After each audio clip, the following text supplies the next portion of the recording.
इस पूरे मामले से जुड़ी एक बड़ी जानकारी बागेश्वर धाम से आ रही है, जहां मृतक के शव के साथ परिवार के लोग अपने घर की ओर रवाना हो चुके हैं और जन्मदिन को लेकर बड़ी संख्या में लोग यहां पहुंच रहे हैं। हर कोई जो पंडित धीरेन्द्र कृष्ण शास्त्री की कथाओं का श्रवण करता है, जो यहां पर पंडित धीरेन्द्र कृष्ण शास्त्री से मिलना चाहता है, दर्शन करना चाहता है, यहाँ पर पहुँच रहे हैं। और ऐसे में जब ये दुर्घटना हुई तो एक चिंता का कारण यहाँ पर बना हुआ है। उत्तर प्रदेश के बस्ती के रहने वाले एक शख्स की इस दुर्घटना में मौत हो गई। जन्मदिन को लेकर काफ़ी संख्या में लोग यहाँ पहुँच रहे हैं। हालांकि बागेश्वर धाम प्रबंधन समिति की तरफ से लोगों के लिए पर्याप्त इंतजाम किए जाने की बात जरूर कही जा रही है। बहरहाल देखना हुआ कि अब आगे इस तरह की घटना की पुनरावृत्ति न हो। अभी इस पूरे मामले में क्या आगे अपडेट रहेगा, इस पर रहेगी हमारी नजर। लंबा खंभा लगता है, वही गिर गया था। कहाँ पर आए थे आप लोग? धाम पे आए थे। क्या करने? दर्शन करने आए थे। जन्मदिन था महाराज का। हाँ, दर्शन करने आए दिन आते रहते, हर महीने आते हैं। कौन है आपके जो कौन खत्म हो मेरे गए? पापा हैं। मेरे पापा हैं। पिताजी आपके? अभी तक हमारे पास 3 लोगों की एमएलसी हुई है, जिनमें से एक को मृतावस्था में लाया गया था, तो उसका पोस्टमार्टम हो गया है। बाकी एक मरीज भर्ती है, उसका भी सीटी स्कैन हो रहा है। वैसे उसकी कंडीशन भी ठीक है। और एक और मरीज जिसकी एमएलसी यहाँ हुई है, उसको सामान्य चोटें थी। तो ऐसे वहाँ बताया कि कुछ गिरने से चोट लगी है। बागेश्वर धाम में आज सुबह हुए हादसे में जो लोग घायल थे उनको जिला अस्पताल में भर्ती कराया गया है। वहीं जो एक व्यक्ति की इस हादसे में मौत हुई है, उनको एम्बुलेंस के जरिए अब उनके गंतव्य स्थान तक भेजा जा रहा है। जैसा कि मृतक का नाम जो वह सामने आया है, वह उत्तर प्रदेश के बस्ती जिले के रहने वाले थे, जिनकी आज सुबह जो बागेश्वर धाम में जो 3 सेट था, जो बड़ा दरबार हाल है उसके सामने जो 3 सेट लगा हुआ था, उसमें दबने से मौत हो गई है। ऐसी भी सूचना आ रही है कि इस पूरे हादसे में करीब 1 दर्जन से अधिक लोग घायल हैं, लेकिन अस्पताल में अभी तक आधिकारिक तौर पर 3 लोगों की भर्ती होने की बात कही जा रही है। वहीं दूसरी तरफ जो मृतक है उनका पीएम करके उनके घर तक भेजा जा रहा है।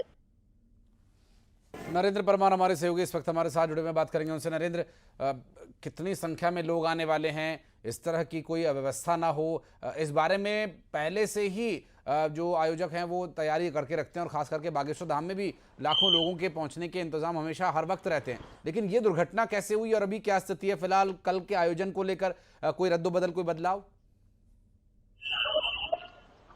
देखिए, बिल्कुल जिस तरह से जो हादसा हुआ है, जो घटना हुई है, उसको बिल्कुल एक दुर्भाग्यपूर्ण घटना कहा जा सकता है। जहां तक बात की जाए वहां के इंतजाम, अभी तो बागेश्वर धाम में भक्तों के लिए व्यापक स्तर पर इंतजाम होते हैं। वहां पर हजारों की संख्या में नहीं, लाखों की संख्या में बाबा बागेश्वर के भक्त पहुंचते हैं। बावजूद भी इस तरह की जो घटना हुई है और दुर्भाग्यपूर्ण घटना है। वहीं जिला प्रशासन की तरफ से भी और खुद बागेश्वर धाम के महाराज पंडित धीरेन्द्र कृष्ण शास्त्री ने कल न्यूज 18 से जब बात करते हुए खुद उन्होंने कहा था कि 4 जुलाई को उनका जन्मदिन है, लेकिन जन्मदिन को लेकर जो देश के कोने कोने से जो भक्त हैं वो बागेश्वर धाम ना पहुंचे और जहां पर भी है वहां पर भजन कीर्तन या सुंदरकांड या हनुमान चालीसा का पाठ करके उनका जन्मदिन मना सकते हैं और गरीबों की सेवा कर सकते हैं, गरीबों को भोजन या जलपान करा सकते हैं। इस तमाम तरह की नसीहत बाबा बागेश्वर धाम द्वारा दी गई थी। बावजूद इसके भी भारी संख्या में चूंकि लोगों के बीच में बाबा बागेश्वर की अटूट आस्था है, उनकी आस्था के केंद्र बागेश्वर महाराज पंडित धीरेन्द्र कृष्ण शास्त्री बने हुए हैं, जिसको लेकर भारी संख्या में लोग वहां पर पहुंच रहे हैं। जो हादसा हुआ है वह आज सुबह का हादसा बताया जा रहा है।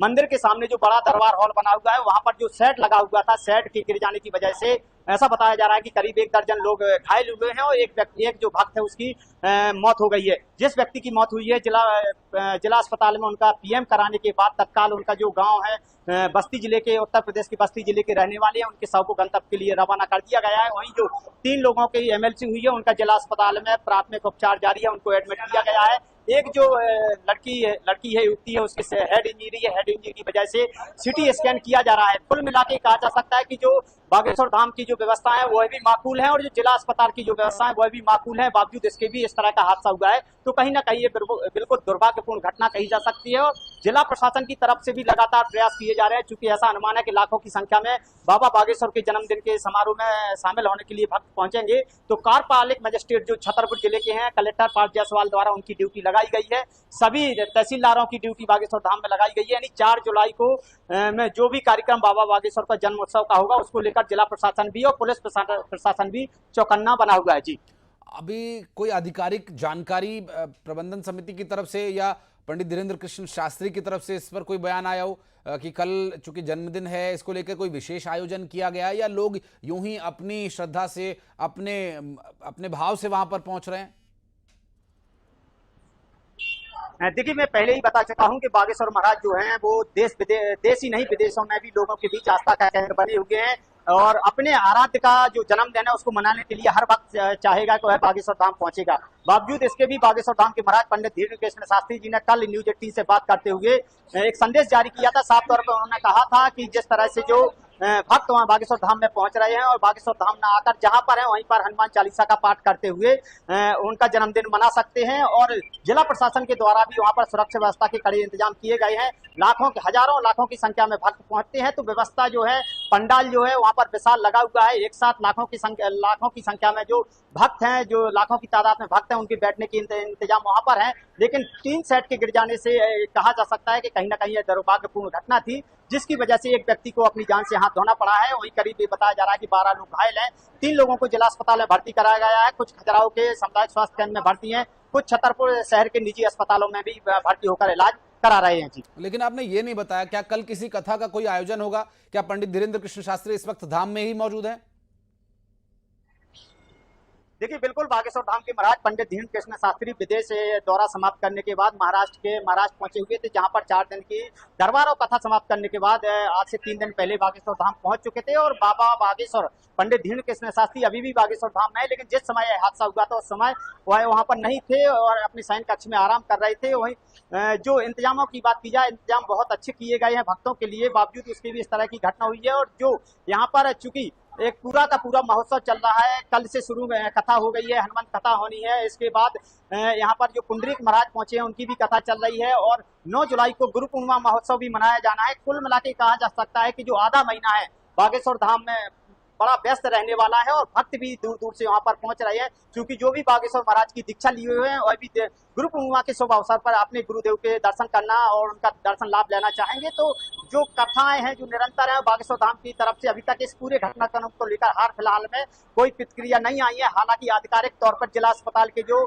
सिविल सर्जन है, जो अधीक्षक हैं डॉक्टर शरद चौरसिया, उनके द्वारा जरूर आधिकारिक बयान किया गया है। उन्होंने इस बात की पुष्टि कर दी गई है कि एक व्यक्ति की मौत हो गई है जिसका पीएम करके उनको रवाना किया गया है और 3 लोगों को जिला अस्पताल में भर्ती किया गया है, जिनकी एमएलसी भी बनी है, जिनका इलाज जिला अस्पताल में चल रहा है। जी, स्वाभाविक रूप से, और चूंकि ये जो घटना घटित हुई निश्चित रूप से खुद प्रबंधन समिति भी इस बात को लेकर हैरान रही होगी और अब परिवार चूंकि रवाना हो ही चुका है, लेकिन देखना होगा कि आगे क्या परिस्थितियां बनती हैं। लेकिन इस दुर्घटना के बाद से व्यवस्थाओं में कुछ बदलाव भी जरूर यहाँ पर प्रस्तावित है। अभी देखना ये होगा कि नरेंद्र, अभी आगे जो मौसम कैसा रहता है, कल का मौसम क्या रहेगा, और उसके ऊपर भी काफी कुछ निर्भर करता है कि आगे के कार्यक्रम किस तरह से होंगे। अनुमानित जो संख्या यहाँ पर लोगों के पहुंचने की, उसके हिसाब से प्रबंध यहाँ पर प्रशासनिक स्तर पर भी करने की आवश्यकता है, क्योंकि पंडित धीरेन्द्र कृष्ण शास्त्री के अनुयायी या उनकी कथा को श्रवण करने वाले काफी संख्या में लोग आते हैं।